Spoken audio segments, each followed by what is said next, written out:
Hello friends, അസ്സലാമു അലൈക്കും. Welcome back to my channel. ഇന്ന് നമ്മൾ ഒരു സമൂസ റെസിപ്പി ആയിട്ടാണ് വന്നിരിക്കുന്നത്. അപ്പോൾ അതിലേക്ക് ആവശ്യമായത് ഉരുളക്കിഴങ്ങ്, ഒരു ചെറിയ തക്കാളി, സവാള, കറിവേപ്പില, മല്ലിയില, പിന്നെ കുതിർത്ത് വെച്ച ഗ്രീൻ പീസ്. ഇനി എന്തെങ്കിലും ആവശ്യമുണ്ടെങ്കിൽ നമുക്കതിലേക്ക് ചേർക്കട്ടോ.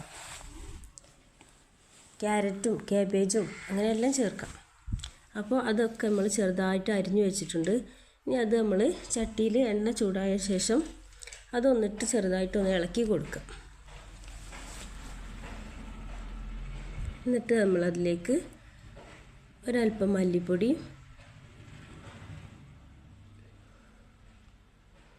പിന്നെ ഒരു ടീസ്പൂൺ മഞ്ഞൾപ്പൊടി, പിന്നെ ഒരല്പം മുളക് പൊടിയും ചേർത്ത് കൊടുക്കുക. പിന്നെ ഞാൻ ചേർക്കുന്നത് ഗരം മസാലയാണ്. അതുപോലെ തന്നെ ഇറച്ചി മസാല, മീറ്റ് മസാല, ഇതാണ് നമ്മൾ ചേർക്കുന്നത്. പിന്നെ ആവശ്യമായ ഉപ്പ് എന്നിവ ചേർത്തിട്ട് നന്നായിട്ടൊന്ന് മിക്സ് ചെയ്യാം. എന്നിട്ട് അതിക്കൊരു ആവശ്യമായ കുറച്ച് വെള്ളം മതിട്ടോ. അതിക്ക് ആവശ്യമായ വെള്ളം ചേർത്തിട്ട് ഒന്ന് ഇളക്കി കൊടുത്തിട്ട് ഒന്ന് അടച്ച് വെക്കുക.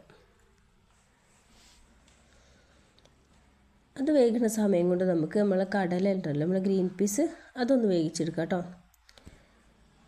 ഒരല്പം വെള്ളം കൂടി ചേർത്തിട്ട് തുള്ളി ഉപ്പും കൂടി ചേർക്കുക. എന്നിട്ട് നമ്മൾ അടച്ച് വെച്ചിട്ട് ഒന്ന് വേവിക്കുകയാണ്. ഒരു 4-5 വിസിലൊക്കെ വരട്ടെ. അപ്പോഴേക്കും നമ്മളെ മസാലയിലേക്ക് ഒരു തുള്ളി പറഞ്ഞാൽ 1 ടീസ്പൂണോ നമുക്ക് ആവശ്യത്തിനനുസരിച്ച് കുരുമുളക് ചേർക്കുക കേട്ടോ. പിന്നെ ഇഞ്ചി വെളുത്തുള്ളി പേസ്റ്റ് എന്നിവ നന്നായി മിക്സ് ചെയ്യണം. അപ്പോൾ നമ്മുടെ കുക്കറിൽ നിന്ന് വിസിലൊക്കെ വന്ന് തുടങ്ങിയിട്ടുണ്ട്. 4-5 വിസിലൊക്കെ വന്നിട്ട് നമുക്കൊന്ന് ഓഫ് ചെയ്യാം. അങ്ങനെ നമ്മളെ കടല വെന്ത് കിട്ടിയിട്ടുണ്ട് കേട്ടോ. ഇനി നമുക്ക് അതൊന്ന് അരിച്ചെടുത്തിട്ട് അത് നമ്മുടെ ചട്ടിയിലേക്ക് ഇടാം. ആ മസാലയിലേക്ക് ഇട്ടിട്ട് നന്നായിട്ട് ഒന്നും കൂടി മിക്സ് ചെയ്തെടുക്കുക. അപ്പോൾ നമ്മൾ മസാലയൊക്കെ റെഡിയായി. ഇനി നമുക്കത് കോണാക്കി മടക്കിയിട്ട് ഈ മസാല അതിൽ നിറച്ച് കൊടുക്കാം.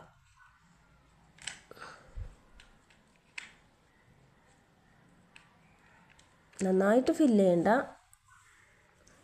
അപ്പോൾ മടക്കാൻ ബുദ്ധിമുട്ടാവും. ഒരു പാകത്തിന് ചെയ്തിട്ട് അത് മടക്കുക. എന്നിട്ട് ഒരല്പം മൈദപ്പൊടി തൂവി കൊടുത്തിട്ട് അത് നമുക്കൊന്ന് ഒട്ടിച്ചെടുക്കാം. അപ്പോൾ നമ്മുടെ സമൂസ റെഡി ആയിട്ടുണ്ട്. ഇന്ന് നമുക്കൊന്ന് പൊരിച്ചെടുക്കാം കേട്ടോ. അപ്പോൾ ചട്ടിയിൽ എണ്ണയൊക്കെ ഒഴിച്ച് നന്നായി ചൂടായിട്ടുണ്ട്. ഇനി നമുക്ക് ഓരോന്ന് പൊരിച്ചെടുക്കാം. ഞാൻ അല്പം അധികം എണ്ണ ഒഴിച്ചിട്ടുണ്ട് കേട്ടോ. എന്നാൽ ഒരു 3-4 എത്രയെന്ന് വെച്ചാൽ ഒരുമിച്ച് പൊരിച്ചെടുക്കാൻ വേണ്ടിയിട്ട്.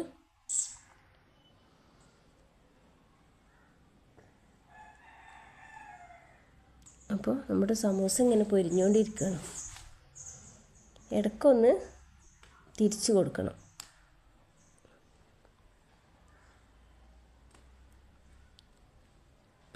ഒന്ന് തിരിച്ചിട്ട് കൊടുക്കാം. അധികം നേരമൊന്നും വെക്കേണ്ട ആവശ്യമില്ല, പെട്ടെന്ന് റെഡി ആവും കേട്ടോ. അപ്പോൾ നമ്മുടെ സമൂസ റെഡി ആയിട്ടുണ്ട്. ഇനി നമുക്കത് മറ്റൊരു പാത്രത്തിലേക്ക് മാറ്റിയേക്കാം. ഇപ്പോൾ കണ്ടോ, നമ്മുടെ സമൂസ റെഡി. നല്ല ക്രിസ്പി ആയിട്ടുള്ള സമൂസ. എല്ലാവരും ഒന്ന് ടേസ്റ്റ് ചെയ്ത് നോക്കണേ. Thank you.